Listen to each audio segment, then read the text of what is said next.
बोलते हैं कि हम बच्चे ज्यादा पैदा करते हैं। नरेंद्र मोदी के आपके 6 भाई नहीं है? अमित शाह की 6 बहनें नहीं है? क्या रविशंकर प्रसाद की 7 भाई बहन नहीं है? मगर दिखता कौन? मुसलमान ज्यादा बच्चे पैदा कर रहे हैं। अरे झूठ बोल रहे हो तुम। तुम्हारी गवर्नमेंट का आदादोशुमार डेटा कह रहा है कि मुस्लिम हमारी बेटियों का जो फर्टिलिटी रेट है उसमें कमी आई है, मगर ये पुरानी आदत ये बच्चे पैदा कर रहे हैं, ये बच्चे पैदा कर रहे हैं। नरेंद्र मोदी जी क्यों इतना झूठ बोलते? आदादोशुमार तो देख लो तुम्हारी। और मुसलमानों को घुसपैठी कहते हैं, घुसपैठी कहते हैं। पार्लियामेंट में 10 मरतबा 10 साल में सवालात पूछे गए, बताओ कितने घुसपैठी भारत में आए? मोदी की सरकार के पास कोई जवाब नहीं था, कोई जवाब नहीं है। 10 मरतबा पूछा गया और बोलते हैं घुसपैठी आए। अरे कहां से आ रहे घुसपैठी? अरे घुसपैठी आ रहे तो मोदी तुम क्या चाय पी कर सो रहे थे? रोकना था उनको। नरेंद्र मोदी जी सुनो, घुसपैठी कहां पर है मैं तुमको बताता हूं। लद्दाख में 2000 स्क्वायर किलोमीटर पर चाइना की फौज भारत की जमीन पर कब्जा करके बैठी है। अरे मोदी तुम में दम है तो बोलो चाइना के खिलाफ। मैं आपका शुक्रिया अदा करता हूं, आपके जज्बे को सलाम करता हूं और यकीनन इतनी बड़ी हज़ारों की तादाद में आप यहां पर तशरीफ़ लाए हैं। हमको इस बात का पैगाम मिलता है और आज की रात आप लोग यहां से किशनगंज की आवाम को एक पैगाम दे रहे हैं, बल्कि आप यहां पर जमा होकर बिहार की आवाम को एक पैगाम दे रहे हैं। और यहाँ पर आप का जमा होना भारत के अल्पसंख्यक समाज के मुस्लिम अक़लियतों को आप एक पैगाम दे रहे हैं कि इंशाअल्लाह ताला इस पार्लियामेंट के इलेक्शन से हम यहाँ पर सिर्फ अख्तरुल ईमान को कामयाब नहीं कर रहे हैं, बल्कि हम बिहार में अल्पसंख्यक समाज की क़यादत को मजबूत करने जा रहे हैं। मैं आप तमाम को मुबारकबाद देता हूं और आपका शुक्रिया अदा करता हूं। मुझे यकीन है कि इस पार्लिमानी इलेक्शन में अख्तरुल ईमान साहब की कामयाबी आप तमाम के दुआओं से, आपके वोट से और अल्लाह के फजल व करम से होगी। और जैसा कि अभी यहाँ पर आफ्ताब साहब और अख्तर साहब ने कहा कि हमको अपनी एक सियासी क़यादत को मजबूत करना है। मेरे अजीज दोस्तों और बुजुर्गों, भारत की पार्लियामेंट में 306 बीजेपी के एमपीज हैं और भारत की पार्लियामेंट में 540 के करीब लोकसभा के एमपीज हैं। नरेंद्र मोदी को मैंने एक मर्तबा नहीं कई मर्तबा खड़े होकर ये कहते हुए सुना कि छाती पर हाथ मारकर मोदी कहते हैं कि इस देश का सबसे बड़ा ओबीसी नेता मैं हूं। ये भारत का प्रधानमंत्री कह रहा है, इस देश का सबसे बड़ा ओबीसी नेता मैं हूं। आपने सुना कि राजद की तरफ से लालू प्रसाद यादव और अब तेजस्वी कहते हैं कि यादवों के हम सबसे बड़े नेता हैं। नीतीश कुमार पिछले 15 साल से कह रहे हैं कि हम कुर्मी और कुशवाहा के नेता हैं। रामविलास पासवान जब तक दुनिया में जिंदा थे, अब उनके फर्जन ये कहते हैं कि हम पासवान के नेता हैं। मांझी साहब ये कह रहे हैं कि हम मांझियों के लीडर हैं। कुशवाहा साहब ये कह रहे हैं कि हम कुशवाहा के लीडर हैं। बीजेपी में जो राजपूत के नेता है कह रहे हैं कि हम राजपूतों के नेता हैं। जो भूमिहार है वो कह रहा है कि हम भूमिहार के नेता हैं।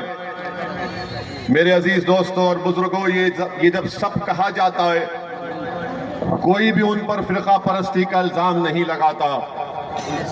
जब मोदी कहता है मैं ओबीसी का नेता हूं, कोई ये नहीं कहता कि ये बी टीम है।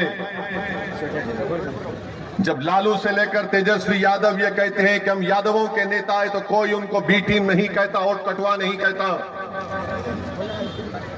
जब ये तमाम नेता जिनके नाम मैंने आपके सामने रखे, ये सब ये कहते हैं कि हम अपनी अपनी बिरादरी के समुदाय के नेता हैं, तो कोई उन पर इल्जाम नहीं लगाता बी टीम है। और जब असदुद्दीन अवैसी खड़े होकर कहता है कि मैं सीमांचल की जमीन पर बसने वाले गरीब और मजलूमों की इंसाफ की साहब यहां पर एक क़ियादत बनाएंगे, हम चुनाव लड़ेंगे, तो सब मिलकर कहते हैं कि देखो ये वोट काटने के लिए आ रहा है। तब भी नहीं कामयाब हुए और मां बाकी तमाम सीट पर एनडीए बीजेपी नीतीश कुमार जीत गए। कौन जिम्मेदार है इसका आप बताइए। कांग्रेस 400 के करीब सीट लड़ी, 50 के करीब उनके एमपी जीत कर आए, इसका जिम्मेदार मैं हूं क्या? हम तो 3 लोकसभा की सीट लड़े। हैदराबाद की आवाम को सलाम जिन्होंने हमको कामयाब किया, मजलिस इत्तेहादुल मुस्लिमीन को। औरंगाबाद की आवाम को सलाम जिसने 21 साल के शिवसेना के एमपी को हराकर इम्तियाज जलील को कामयाब किया। मैं 3 लोकसभा की सीट लड़ता हूं और सारे के सारे मिलकर मुझे गाली देते हैं, इल्जाम लगाते हैं मुझ पर। मेरे अजीज दोस्तों और बुजुर्गों, याद रखो, भारत की राजनीति में अगर आपको नाइंसाफी खत्म करना है, इंसाफ को हासिल करना है, अपने हक को हासिल करना है, तो जिस तरह आज आप इस वंता की सरजमीन पर हजारों की तादाद में जमा हुए, याद रखिए अगर आप 26 तारीख को पूरा किशनगंज एक होकर अख्तरुल ईमान को कामयाब करेगा, तो अख्तरुल ईमान की इनफरादी जात की कामयाबी नहीं होगी, वो आपकी कामयाबी होगी, आपकी फिक्र की कामयाबी होगी और सीमांचल की कामयाबी होगी। ये काम आपको करना है। आपने बरसों सबको वोट दिया, मगर कभी आपने अपनी क़ियादत को मजबूत किया, कभी आपने अपने नेता को बनाया, कभी आपने अपनी आवाज को बनाया कि वो आवाज जाकर लोकसभा में आपके लिए लड़े, आपकी तकालीफ का जिक्र करे। मगर नहीं, हमको ये बोल दिया गया कि आप सिर्फ वोट डाल सकते हो, आप लालू की खिदमत करो, नीतीश की खिदमत करो, अब उनके बेटे की खिदमत करो। अरे कांग्रेस का आप कब से साथ दे रहे हैं बताओ मुझे? जब से मुल्क आजाद हुआ, जब से तो हम कांग्रेस का साथ दे रहे हैं, क्या मिला बताओ? अगर कांग्रेस इंसाफ करती तो क्या सच्चर कमेटी के रिपोर्ट झूठी होती? अगर कांग्रेस इंसाफ करती तो हम बाबरी मस्जिद नहीं खोते। याद रखो, जीबी पंत मुख्यमंत्री थे 1949 में, जब बाबरी मस्जिद के अंदर घुसकर उसकी बेहुरमती की गई, ताले खोले गए, तो कौन मुख्यमंत्री थे, प्रधानमंत्री थे बताओ? मेरे अजीज दोस्तों और बुजुर्गों, फसादात हुए, भागलपुर का फसाद हुआ। अगर भागलपुर के उस गोभी के खेतों को अल्लाह जबान देगा तो सुनता की सरजमीन पर आज खड़े होने वाले लोगों से कहेगा कि सुनो, हमको काट कर दफना दिया गया और हमारी लाशों के ऊपर गोभी को उगा दिया गया। किसकी सरकार थी? जब मेरी थी, मैं मुख्यमंत्री था। आज आपको बता रहा हूं कि आज अगर ये समझ रहे हैं कि ये अंधेरा खत्म हो जाएगा फिरका परस्ती का, नहीं मेरे भाई, ये रात बड़ी लंबी रहने वाली है। ये रात बड़ी लंबी रहने वाली है। अगर मैं तुम्हारे सामने झूठ बोलकर चला जाऊंगा तो बड़ी ही नाइंसाफी होगी। इस रात को अगर हमको खत्म करना है, इस अंधेरे में अगर उजाला करना है, एक ही चीज कर सकती है पूरे भारत में। मैं पूरे भारत के मुस्लिम अक़लियत की बात कर रहा हूं। अगर तुम इस फिरका परस्ती के अंधेरे में रोशनी चाहते हो, अगर तुम ये मुस्लिम नफरत को खत्म करना चाहते हो, अगर तुम अपनी इबादत गाहों की हिफाजत करना चाहते हो, अगर तुम सामाजिक न्याय चाहते हो, तो याद रखो कोई पार्टी नहीं करेगी। तुमको शमा जलाना पड़ेगा और वो शमा तुमको अपने खून पसीने से जलाना पड़ेगा। और इत्तेहाद की निशानी पर अगर तुम शमा जलाओगे, ये अंधेरा छटना शुरू हो जाएगा। वरना याद रखो, ये चुनाव हो जाएगा, फिर अखलाक मारा जाएगा, फिर पीलू खान मारा जाएगा, फिर जुनैद और नसीर को जिंदा जला दिया जाएगा, फिर बुलडोजर से घर तोड़ा जाएगा, फिर कोई जुलूस में निकलकर मदरसे को जला देगा। अगर तुम सियासी ताकत बनोगे, इत्तेहाद पैदा करोगे, अपनी क़ियादत को बनाओगे, तो ये अंधेरा खत्म होगा। ये अंधेरा उसी वक्त खत्म होगा। मेरी इज्जतदार मां और बहनों, मैं आपको पूरी जिम्मेदारी के साथ आपके सामने अर्ज कर रहा हूं, वरना यही हम किसी के पैर का फुटबॉल बने हैं, कभी कांग्रेस तो कभी राजद तो कभी नीतीश कुमार। अरे बताओ फिर हमारी तकालीफ, हमारे हुकूक का कैसे हासिल होंगे। मेरे अजीज दोस्तों और बुजुर्गों, मैं कल नरेंद्र मोदी का भाषण सुना और भाषण में नरेंद्र मोदी ने धमकी दी भारत के मुसलमानों को। क्या कहा भारत के प्रधानमंत्री ने कि हम बच्चे ज्यादा पैदा करते हैं, हम घुसपैठी हैं। नरेंद्र मोदी ने कहा कि दौलत लेकर हमको बांट दी जाएगी। मोदी ने कहा हमारी हिंदू बहनों को, मोदी ने झूठ कहा कि तुम्हारा मंगलसूत्र छीन लिया जाएगा। नरेंद्र मोदी, तुम दुनिया के सबसे बड़े झूठे हो। तुम जब चीफ मिनिस्टर थे गुजरात के, तो बिल्किस बानो की अस्मत रेजी किसने की? नरेंद्र मोदी बताओ। हमारी बेटी बिल्किस बानो हामिला है, 3 साल की बेटी उसके साथ है, उसकी मां है, रिश्तेदार है। घर के पड़ोसियों ने बिल्किस बानो की इज्जत लूटी। बिल्किस बानो अपने घर के पड़ोस में जो दुकान थी, उस दुकान से बिल्किस बानो ने चूड़ियां खरीदी। जिसने हमारी बेटी को चूड़ियां बेचा उसने बिल्किस बानो की अस्मत रेजी की, 3 साल की बेटी को कत्ल कर दिया। अरे नरेंद्र मोदी बताओ, किसकी दौलत लूटी गई? मेरी बेटी की, मेरी बहन की दौलत लूटी गई थी। आप मुख्यमंत्री थे, उसको इंसाफ गुजरात में नहीं महाराष्ट्र में मिला, जेल को गए ये जालिम लोग। और नरेंद्र मोदी की सरकार ने उनको रिमिशन पर छोड़ दिया। बताओ नरेंद्र मोदी, किसकी दौलत छीनी गई थी? किसकी दौलत छीनी गई थी? एहसान जाफरी को जिंदा काट कर जला दिया गया। नरेंद्र मोदी, आप भूल गए? यही एहसान जाफरी ने आपको कई फोन किए थे, साबिका रुकने पार्लिमान, मगर एहसान जाफरी को जिंदा जला दिया गया। आज भी उसकी बेवा जकिया जाफरी इंसाफ के लिए पुकारती है, कोई पूछने वाला नहीं है। भारत के वजीर आजम 133 करोड़ जनता के वजीर आजम जो कहते हैं, झूठ कहते हैं, सबका साथ सबका विकास। मरकल का भाषण नरेंद्र मोदी का ऐसा नजर आ रहा था कि हिटलर बोल रहा है, भारत का वजीर आजम नहीं बोल रहा है। और आपको याद दिला रहा हूं, मैंने पार्लियामेंट में फरवरी में जो पार्लियामेंट का सेशन हुआ था, मेरी तकरीर को उठाकर देख लो। मैंने अपनी तकरीर में कहा था कि आज भारत का मुसलमान 1930 के यहूदियों की तरह जर्मनी में जो यहूदी थे अपने आप को समझता है। और यहूदियों में जब हिटलर ने यहूदियों को गैस के चैम्बर में डालकर मार दिया, ऐसे ही नहीं डाला, पहले हिटलर ने तकरीर करना शुरू कर दिए यहूदियों के खिलाफ। यही तरह इस तरह तकरीर कर रहे नरेंद्र मोदी। नरेंद्र मोदी, आप प्रधानमंत्री हैं, इस देश के प्रधानमंत्री, आपको जेब नहीं देता कि आप भारत की इतनी बड़ी आबादी के ताल्लुक से इस तरह की बकवास करें। किसकी दौलत लूटी हमारे, बताओ मेरे भाई।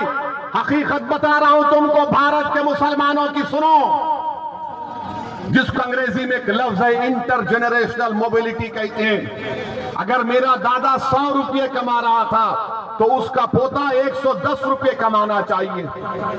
हमारे हिंदू भाइयों के पोते अपने दादा से बढ़कर कमा रहे हैं, यादवों के बेटा बेटी अपने दादा से बढ़कर कमा रहे हैं, ठाकुरों के, राजपूतों के, भूमिहार के, आदिवासियों के, हर समाज के, सिखों के, ईसाइयों के पोते अपने दादा से बढ़कर कमा रहे हैं। अगर कोई अपने दादा से कम पैसे कमा रहा है तो मुसलमान है वो। और नरेंद्र मोदी बोलते हैं कि दौलत हमको दी जाएगी। कितना झूठ कह रहा है भारत का प्रधानमंत्री लेकर इस तरह की बात वजीर आजम करते हैं। अरे आप देश के वजीर आजम हैं, आप किसी चौपाल के नेता नहीं हैं। आप सबके वजीर आजम की बात करना चाहिए था। और बोलते हैं कि हम बच्चे ज्यादा पैदा करते हैं। नरेंद्र मोदी, क्या आपके 6 भाई नहीं हैं? अमित शाह की 6 बहनें नहीं हैं? क्या रविशंकर प्रसाद की 7 भाई बहन नहीं है? मगर दिखता कौन? मुसलमान ज्यादा बच्चे पैदा कर रहे हैं। अरे झूठ बोल रहे हो तुम। तुम्हारी गवर्नमेंट का आदादोशुमार डेटा कह रहा है कि मुस्लिम हमारी बेटियों का जो फर्टिलिटी रेट है उसमें कमी आई है। मगर ये पुरानी आदत ये बच्चे पैदा कर रहे हैं, ये बच्चे पैदा कर रहे हैं। नरेंद्र मोदी जी क्यों इतना झूठ बोलते, आदाद शुमार तो देख लो तुम्हारी। और मुसलमानों को घुसपैठी कहते हैं, घुसपैठी कहते हैं। पार्लियामेंट में 10 मरतबा 10 साल में सवालात पूछे गए, बताओ कितने घुसपैठी भारत में आए। मोदी की सरकार के पास कोई जवाब नहीं था, कोई जवाब नहीं है। 10 मरतबा पूछा गया और बोलते हैं घुसपैठी आए। अरे कहां से आ रहे घुसपैठी? अरे घुसपैठी आ रहे तो मोदी तुम क्या चाय पीकर सो रहे थे? रोकना था उनको। नरेंद्र मोदी जी सुनो, घुसपैठी कहां पर है मैं तुमको बताता हूं। लद्दाख में 2000 स्क्वायर किलोमीटर पर चाइना की फौज भारत की जमीन पर कब्जा करके बैठी है। अरे मोदी तुम में दम है तो बोलो चाइना के खिलाफ। तुम कमजोरों को बदनाम करते हो, मुसलमानों को घुसपैठी कहते हो। अरे मोदी अगर ताकत है तो बोलो चीन कब्जा करके बैठा है। नहीं बोलेंगे चीन के खिलाफ, चाइना के खिलाफ बोलेंगे तो इनके पेट में दर्द शुरू हो जाएगा। मगर एक भारत का प्रधानमंत्री रहकर सबसे बड़ी अक़लियत को रुसवा करने के लिए इस तरह का भाषण देते हैं। अफसोस होता है नरेंद्र मोदी कि तुम भारत के वजीर आजम हो। किस तरह की वाहियात बात आपने की। अरे तुम्हारा झगड़ा किसी पार्टी से झगड़ा करो, मुखालिफत करो, मगर तुम भारत के वजीर आजम हो जिसमें 17 करोड़ मुसलमान हैं। इस तरह हमको जलील और रुसवा करेंगे कि बच्चे पैदा करते हैं। अच्छा आपको बता रहा हूं, हायर एजुकेशन में, आला तालीम में 1,80,000 मुसलमान गायब है, नहीं है। कहां चले गए मोदी? ये क्यों मुसलमान हायर एजुकेशन से चले गए बताओ? नहीं बता पाएंगे। तुमने स्कॉलरशिप के पैसे खत्म किए, क्यों खत्म किए? हज की सब्सिडी थी, तुमने निकाला, अच्छा किया, मगर उसके पैसे हमारी बच्चियों की तालीम को देना था, नहीं देते हैं। आपको मालूम दिल्ली में एक सुनहरी बाग की मस्जिद है, 200 साल पुरानी मस्जिद है। और जब कभी प्रधानमंत्री की गाड़ी जाती है उस रास्ते से, अगर जोहर का वक्त होगा तो उस वक्त जोहर की नमाज उस मस्जिद में नहीं होती। और मोदी कहते हैं कि हम बच्चे पैदा कर रहे हैं, हिंदू बहनों का मंगलसूत्र लूटकर मुसलमानों को दिया जाएगा, हम घुसपैठी हैं। मोदी जी सिखा नहीं तुमने 6 दिसंबर से कुछ, मगर बदनाम किया जा रहा। और याद रखो नरेंद्र मोदी जानते हैं सियासत को, इसीलिए बोल रहे हैं। अब आप और हम क्या करेंगे? क्या ओवैसी एक जज्बाती तकरीर करेगा और तुम जिंदाबाद नारे तकबीर के नारे मारकर घर जाकर सो जाओगे? नहीं। मैं आपसे इसलिए कह रहा हूं कि अब तब्दीली लाओ मेरे भाई, जागो मेरे भाई, उठो। ये वक्त उठकर अपने अकेले लड़ने का है। तुम ये समझे कि तुम्हारी लड़ाई यादव लड़ेंगे, तुम्हारी लड़ाई नीतीश कुमार लड़ेगा। अरे तुम्हारी लड़ाई कोई नहीं लड़ेगा। तुमसे सिर्फ वोट किया और सत्ता में आ गए। अगर घर किसका जला तो मेरा जला, बेटा किसी का मरा तो मेरा बेटा मरा, किसी की बेटी की अस्मत टूटी गई तो मेरी बेटी की अस्मत टूटी गई, किसी इबादतगाह को तोड़ा गया तो मेरी इबादतगाह को तोड़ा गया। अरे मुझे बेबस कर दिया गया। ये तो अपने इख्तिदार के महलों में आराम से सो रहे हैं। बताओ तुमने क्या हासिल किया? तुमने क्या हासिल किया? सोचो मेरी इस बात को। ये वक्त उठने का है, याद रखो। अगर आज आप नहीं उठेंगे, मैं सिर्फ सोनता की सरजमीन पर आज हजारों की तादाद में आप खड़े उनसे मुखातिब नहीं हो, बल्कि जहां कहीं भी अल्लाह अपने फजल करम से मेरी आवाज को पहुंचाएगा, मैं उनसे कह रहा हूं उठो। मैं मर जाऊंगा, मैं मरने को तैयार हूं, मगर बताओ इन बच्चों का क्या होगा जो आज उम्मीद लगाकर बैठे कि कल मुस्तकबिल हमारा होगा। मैं बार बार कह रहा हूं, इसीलिए बदनाम हो जाता हूं। लोग मेरी जबान से निकले अल्फाज को समझते हैं कि मैं नफरत को फैला रहा हूं। मैं किसी मजहब के खिलाफ ना था ना कभी रहूंगा।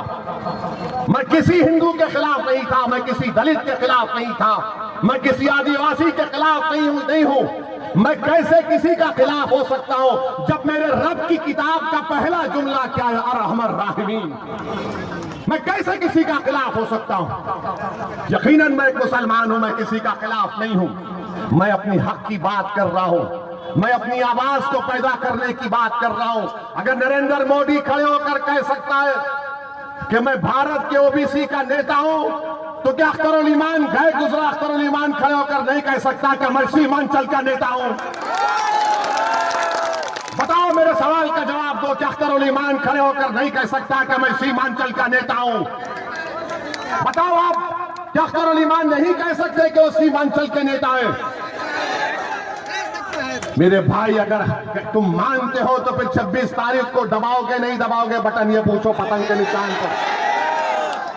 अगर अख्तर उल ईमान सीमांचल का नेता है तो हाथ उठाकर बताओ, जहां है हाथ उठाकर बताओ कि अख्तर उल ईमान सीमांचल का नेता है। और नेता को हम कामयाब करेंगे पतंग पर बटन दबाकर। करेंगे आप लोग? 26 तारीख को भूलेंगे तो नहीं? तो मेरे भाई, ये काम आपको, हमारी बहनों को, बुजुर्गों को करना है। अख्तर उल ईमान, अभी ठहरो, अभी खत्म नहीं हुआ, अभी ठहरे भाई साहब, रुकिए रुकिए रुकिए, बोलने दीजिए।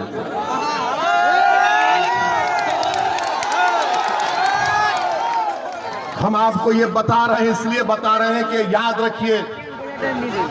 एक मिनट, हम आपको इसलिए बता रहे हैं कि भारत की पार्लियामेंट में मैं, इम्तियाज जलील, 2 लोग रह गए मेरे भाई। मैं आपके सामने हाथ फैलाकर अपने लिए नहीं, इन गरीब मजलूम अकलियतों के लिए भीख मांग रहा हूं, जो सीमांचल के भी हैं और पूरे भारत के हैं। मेरे भाई, हम एक और को कामयाब कर दो, हम 3 मिलकर जाएंगे। हम तीनों को, अख्तर उल ईमान को, इम्तियाज जलील को, असदुद्दीन ओवैसी को कामयाब कर दो मेरे भाई। मेरी इज्जतदार मां और बहनों, तुम्हारी लड़ाई लड़ने के लिए जाएंगे। तुम्हारे बच्चों के रोशन मुस्तकबिल के लिए, सीमांचल के इंसाफ के लिए हम लड़ाई लड़ना चाहते हैं।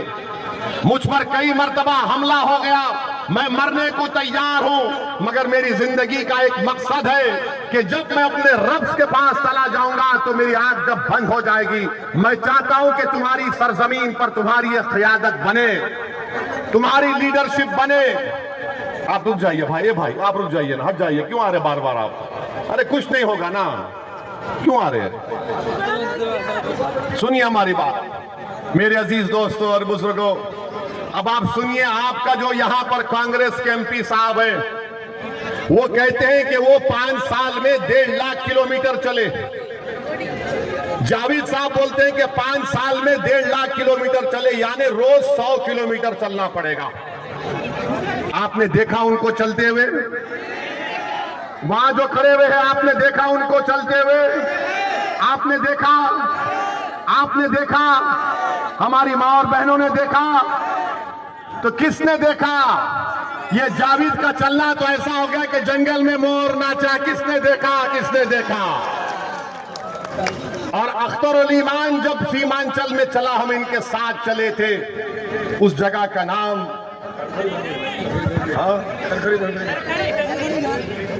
खरखरी भरभरी घाट में मैं और अख्तर उल ईमान चले। हम नदी में उतरे, 15 मिनट चले, हम सिर्फ 15 मिनट। कितनी देर चले? हम 15 मिनट चले तो तेजस्वी को डर लगने लगा, नीतीश को डर लगने लगा। हम 15 मिनट चले तो उस पर कितने करोड़ का ब्रिज आ गया? 67 करोड़ का ब्रिज आ गया। वहां पर अब तामीर शुरू हो रही है। अमूर में 200 करोड़ का ब्रिज आ गया। जावेद साहब, जब मर्द मोमिन चलता है ना, तो ताकत के इक़्तिदार की कुर्सियों पर बैठने वालों को डर शुरू हो जाता है। अगर अख्तर उल ईमान 15 मिनट चला और 5 साल आप अख्तर उल ईमान को अपना एमपी बनाएंगे, तो अख्तर उल ईमान पूरा सीमांचल चलेगा। और जब चलेगा तो हजारों की तादाद में चलेगा। और सुन लो, पटना में बैठने वाले दल्लालों, जब अख्तर उल ईमान चलेगा तो चक्का जाम होगा सीमांचल में इंशाअल्लाह ताला। एक टाइम आएगा इन करीब में कि चक्का जाम होगा, पूरा सीमांचल बंद होगा, क्योंकि अब सीमांचल की नाइंसाफी को बर्दाश्त नहीं किया जा सकता। सीमांचल में बसने वाले शेरशाहवादी भी है, सुरजापुरी भी है, कुलैया भी है, पश्चिमा भी है, दलित भी है, आदिवासी भी है, हमारे हिंदू भाई बहन हैं। इनका क्या होगा बताओ? इनका क्या मुस्तकबिल है? आपने जावेद को एमपी बनाया और जावेद कह रहे हैं कि मैं 1.5 लाख किलोमीटर चला। जावेद साहब, आपका कंपटीशन नरेंद्र मोदी से झूठ बोलने में सीमांचल की जनता आपको बर्दाश्त नहीं करेगी इंशाअल्लाह ताला। तीसरी और आखिरी बात, नीतीश कुमार के बारे में हमने यही कहा था, आपसे याद होगा आपको, इसी सोनता की जमीन में हमने कहा था कि नीतीश किसी का नहीं हो सकता, वो दोबारा बीजेपी में जाएगा। याद है आपको? किसी ने सोचा होगा कि ओवैसी जज्बात में तकरीर कर रहा है, नीतीश कुमार फिर से बीजेपी में चले गए। आज बिहार को नीतीश कुमार ने आरएसएस के हवाले कर दिया। हम चंद सीट पर लड़ते हैं तो हम बी टीम, मगर जो लोग नीतीश कुमार के साथ सत्ता में आकर बिहार को आरएसएस के हवाले करते, उनको कोई कुछ नहीं बोलता। मेरे भाई बताओ, ये कौन सा इंसाफ है? डिप्टी चीफ मिनिस्टर मैं था या अख्तर अली मान थे, आज बीजेपी का डिप्टी चीफ मिनिस्टर है। बताओ, तुमने हमारे वोट लेकर तुमने धोखा दिया नहीं दिया? बताओ मेरे अजीज दोस्तों और बुजुर्गों, ये जो हमारे मास्टर साहब हैं, इनके मास्टर नरेंद्र मोदी है, इनके माई बाप नरेंद्र मोदी है। बोलो मास्टर, जो मोदी ने भाषण दिया तुम कुछ बोल सकोगे या फिर तुम गूंगे बन जाओगे? बोलो मास्टर, क्या तुम्हारा लीडर नीतीश कुमार कुछ बोलेगा मोदी को? मेरे भाई, अगर आप यहाँ आ जाइए। अरे देखने का इतना शौक है तो बार बार आऊंगा, मगर मेरी बात भी सुनो और अमल भी करो। अगर खुदा ना खास्ता मास्टर आपका एमपी बन गया और कल यूनिफॉर्म सिविल कोड का बिल आएगा तो मास्टर क्या करेगा? मास्टर बोलेगा जो बाप बोलेगा वही करूंगा। अगर अख्तर अली मान जीत के जाएगा तो अख्तर अली मान कहेगा ये यूनिफॉर्म सिविल कोड नहीं, मैं इसको फाड़ कर तेरे मुंह पर फेंकता हूं। मैं अपनी मजहब पर चलूंगा क्योंकि फंडामेंटल राइट मेरा है। अगर जावेद रहेंगे तो बोलेंगे आप बोलिए, आप बोलिए, आप बोलिए। तो मेरे अजीज दोस्तों और बुजुर्गों, मेरी आप तमाम से एक ही गुजारिश है कि 26 तारीख के दिन आप अपने एक एक वोट का सही इस्तेमाल करिए। ये फिरका परस्ती का अंधेरा पूरे मुल्क को घेर लिया है, ये मुसलमानों से नफरत का तूफान पूरे मुल्क को घेर लिया है।